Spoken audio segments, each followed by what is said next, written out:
Hello and welcome back to the Decaf Bubble podcast.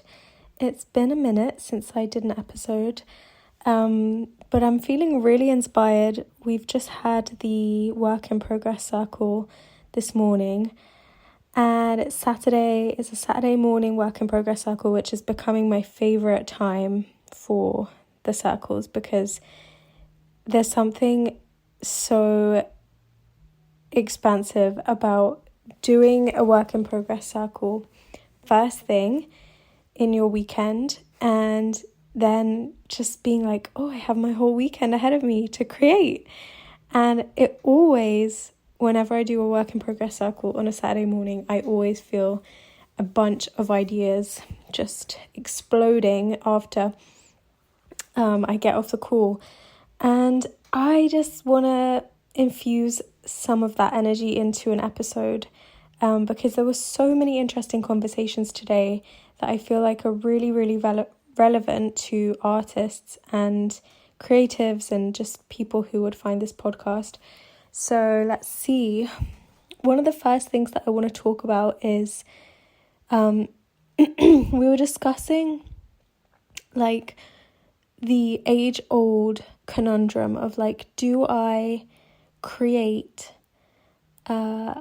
from inspiration alone, or do I sit down like it's a day job every single day and hold space for my creativity to come through discipline, through like sitting down regularly?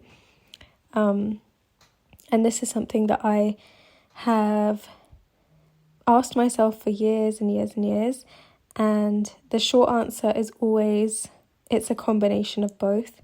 But I wanted to expand a little bit on kind of some of the things that came up, because I think what really is the most important aspect when asking this question for me is, rather than asking from like a mental point of view, like what's the right thing to do? Should I wait for inspiration, or should I sit down and make space for my art?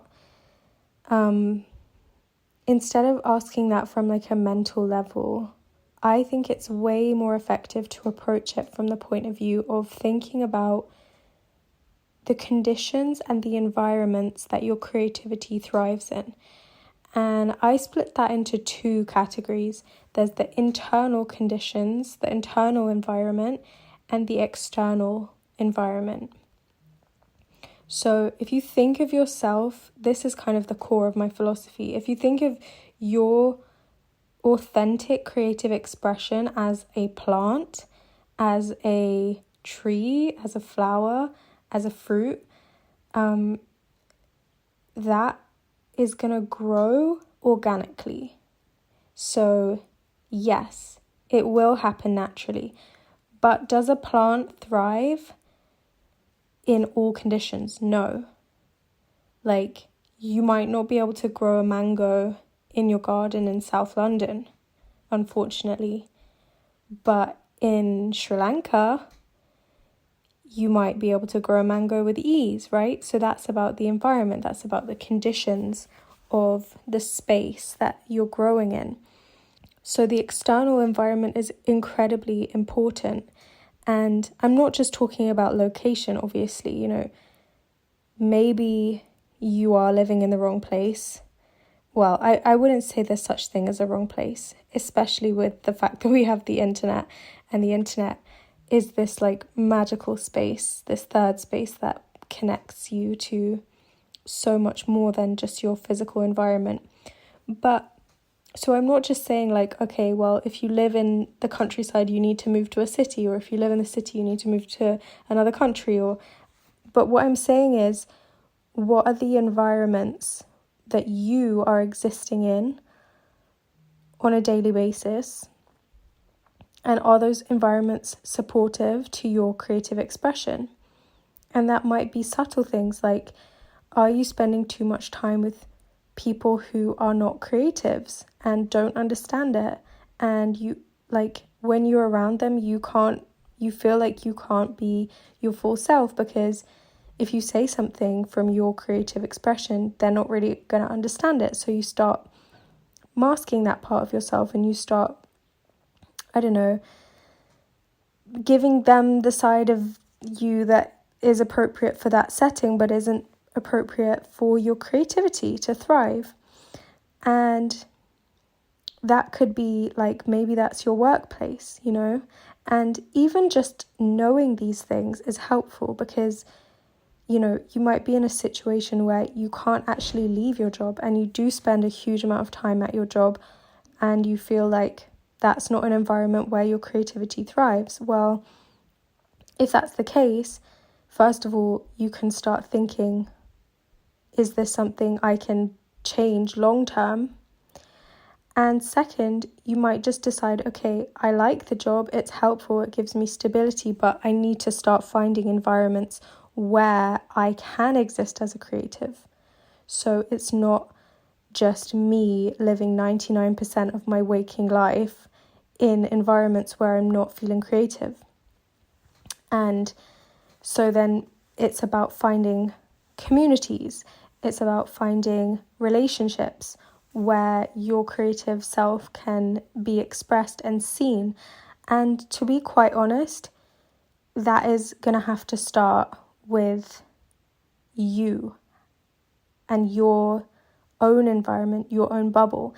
And that's where it comes into the conversation about internal environment. So obviously your internal and your external environment are very connected because your internal environment is often guiding you to your external environment. But let me not get too complicated. When I'm talking about your internal environment, is it a safe space for your creativity? Is your thinking creating a safe space for your creativity? Are your daily habits, your self-talk, you know, all of the things that create your own energetic field, your bubble, which I call it the bubble because I feel like that just summarizes it, like the bubble that you're in, that nobody else is in. What is that bubble like? What quality does it have? Is it full of your creative energy? Is it inspiring to be in? When you get precious time alone, which I like, I'm such a hermit. I love time on my own. So when I get time on my own, how does it feel to be in my own bubble? Like, how does it feel? Am I criticizing myself all the time? Am I criticizing my art? Or is my bubble a fertile space for my creativity? And this is so important because same thing. Imagine me trying to plant seeds in the fertile ground of my own energy and the environment is just rough. Like the environment is just like full of, you know, gale storm, what am I trying to say? Like the environment, the weather is bad, or maybe my environment isn't getting enough sunlight. Maybe my inner environment isn't getting enough sunlight. It's not getting enough encouragement and appreciation from me to nurture those seedlings. Maybe I'm hiding them away and blocking them too much and not even looking at them myself, and they're not getting that attention, that light, that sunlight, that water. Back to the external environment. Are you getting light and sun and water from your external environment? This looks like encouragement. This looks like being seen by not just by anyone, but by people who actually appreciate you, appreciate what you want to do. It was really interesting in Work in Progress Circle because one of the women who shared, she hadn't shared what she shared for over 2 years. She'd been working on it, but the last time she'd shared it with somebody, they had been quite critical and they hadn't really understood it, and they'd just been like, oh yeah, I don't know about that. And that had really impacted her. And she had gone into this place where like she wasn't sure if it was, you know, worth anything. And isn't that wild that our external environment can do that to us? And I always say, like, when your creative projects are young, new, like early, and there's no time limit on how long they can be young and new and early, because they might be in that stage for years. But when they are, I don't think criticism is good for them. I don't think they can stand criticism. If you have a little green shoot popping out of the ground and you start pruning it, you might just kill it, Once that green shoot is a tree, pruning it is helpful. But it's not helpful at the stage where it's just so small that it could just be trampled, it could just be crushed. And that's so often what we do with our ideas. We put them in environments that are not helpful. Maybe that green shoot needs a greenhouse. Maybe it needs a safe, protective greenhouse, and it needs to not be seen by, the outside. Maybe it just needs sunlight. It needs no wind. It needs extra warmth. So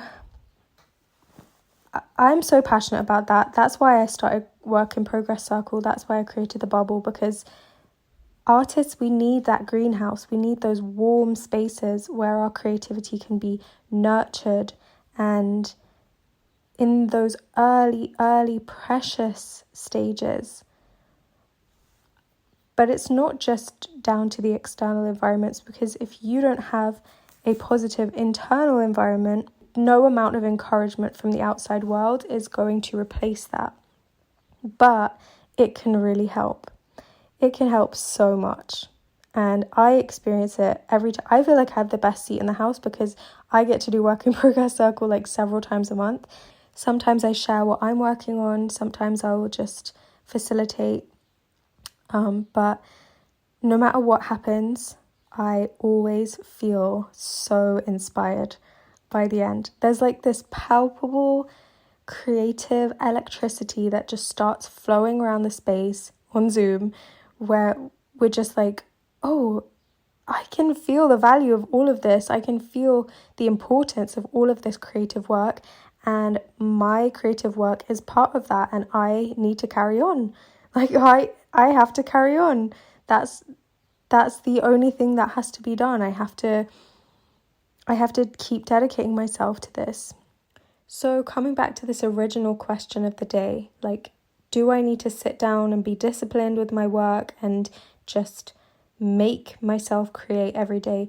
Or do I need to just live my life and wait for the muse to show up whenever she feels like showing up, and only creating when I feel like it? And I think my theory and my experience is that there's a middle way that's kind of a combination of both. And it's about creating environments. It's about holding environments that are conducive to your creativity.